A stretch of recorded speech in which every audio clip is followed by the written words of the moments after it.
Halo, selamat datang kembali di pembahasan kita. Hari ini kita fokus ke bab 17 buku The Silva Mind Control Method.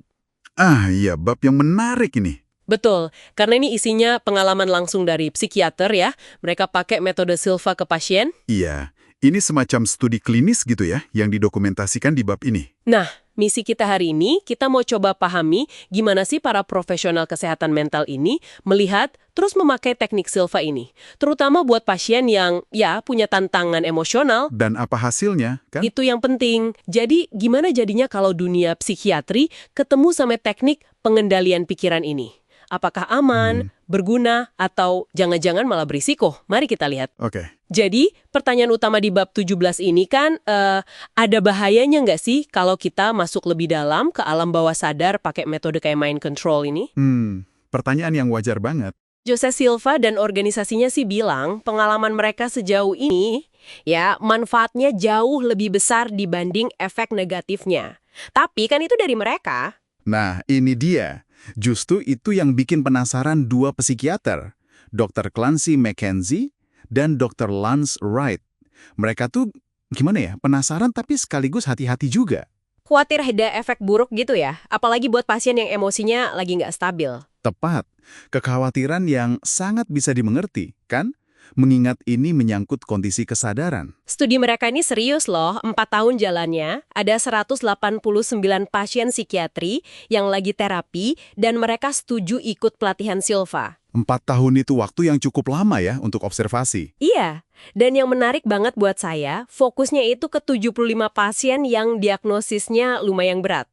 Ada yang psikotik, borderline, atau baru aja pulih dari psikosis.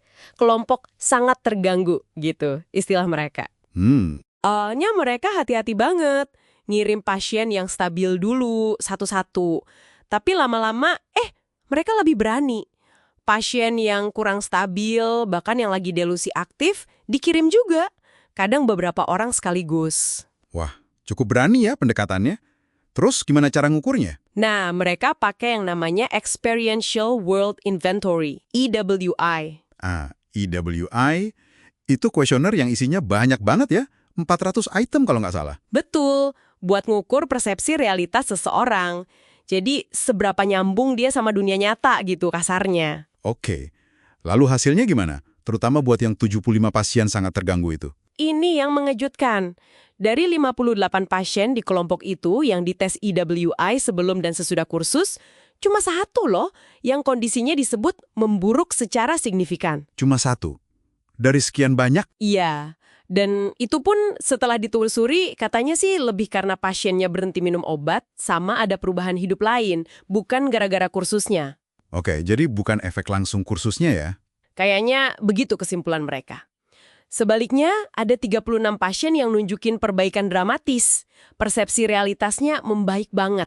Wow, 36 itu lebih dari separuhnya ya? Itu angka Ya, yang tinggi. banget. Terus 21 lainnya kondisinya ya kurang lebih sama, stabil. Menarik. Jadi mayoritas itu membaik atau setidaknya stabil ya? Iya, ada contoh kasusnya juga yang, wah luar biasa sih, ada wanita dengan paranoid involusional, jadi curigaan parah gitu. Skor EWI-nya membaik setara dengan hasil 11 sesi ECT. Terapi kejut listrik itu? Iya, Yang biasanya buat kasus depresi berat. iya. Dan setara 12 minggu dirawat di rumah sakit. Yang bikin terharu, setelah kursus, dia bisa naik bus sendirian. Padahal udah 4 tahun nggak bisa. Wah, itu perubahan kualitas hidup yang nyata banget ya? Banget. Terus ada lagi pasien skizofrenia paranoid yang lagi akut-akutnya delusi. Memang sih delusinya nggak hilang total setelah kursus. Tapi dia jadi jauh lebih tenang. Dan dia bisa kayak memeriksa pikiran-pikiran delusinya itu secara rasional pas dia lagi di level mind controlnya. Maksudnya pas lagi kondisi rileks yang diajarin Silva itu ya? Dia bisa lebih objektif gitu. Betul. Jadi dia nggak langsung kebawa sama delusinya. Secara klinis, Dr. McKenzie sama Wright ini juga nyatet temuan lain yang penting. Misalnya, pasien yang rajin latihan itu, wah, kelihatan banget perubahan hidupnya. Oh iya? Iya.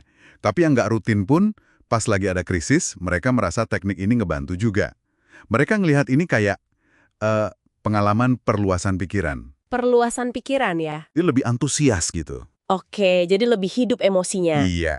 Beberapa pasien bahkan jadi lebih paham soal proses psikotik mereka sendiri. Secara umum, ya lebih rileks, cemasnya berkurang, lebih pede karena ngerasa punya sumber daya dari dalam diri. Itu bagus banget. Gimana dengan pasien neurotik yang gangguannya lebih ringan? Nah, yang 114 pasien neurotik itu juga sama. Mereka merasakan manfaat dan nggak ada laporan efek negatif yang berarti. Dr. McKenzie ini juga sempat menyinggung soal penggunaan dream control ya dalam terapi. Ah, iya, betul. Jadi pasien diajarin buat memprogram mimpi mereka buat cari jawaban soal masalah yang lagi dihadapi. Contohnya yang kasus sumbatan usus itu ya. Yang jawabannya simbolis lewat mimpi mobil kejebak salju. Iya, itu dia. Ternyata ada hubungannya sama produk susu kalau nggak salah. Terus ada kasus lain, pasien yang suka nyayat pergelangan tangan, akhirnya paham akar trauma masa kecilnya lewat mimpi yang dia program sendiri. Wah, jadi bisa buat gali pemahaman diri lebih dalam ya lewat mimpi. Bisa jadi begitu potensinya. Tapi Dr. McKenzie negesin juga, Silvamin Control ini bukan psikoterapi ya. Oke, bukan pengganti terapi. Bukan. Tapi bisa jadi alat bantu yang oke banget dalam proses terapi. Apalagi kalau terapisnya juga ngerti metode ini. Dia bahkan sempat eksplorasi pakai mind control buat diagnosis medis loh. Diagnosis medis. Pakai ESP gitu. Iya, semacam itu. Dia ngerancang riset diagnosis pakai ESP, tapi ada kontrolnya, buat nyaring kalau itu cuma tebakan aja. Ini bagian dari eksplorasi dia tentang potensi pikiran yang lebih luas lagi. Menarik banget ya. Jadi kalau kita simpulkan nih, studi psikiatri di bab ini nunjukin kalau Silva Mind Control itu ya secara umum bermanfaat ya menurut studi mereka. Kelihatannya begitu. Bahkan untuk pasien dengan gangguan yang cukup berat. Dan tampaknya nggak menimbulkan efek samping negatif yang gimana-gimana banget, malah bantu tingkatkan persepsi realitas, kondisi emosi, dan ngasih alat buat mereka pahami diri dan atasi masalah. Temuan yang cukup berani ya pada masanya. Betul. Dan ini mungkin bisa jadi pemikiran penutup buat Anda renungkan di rumah.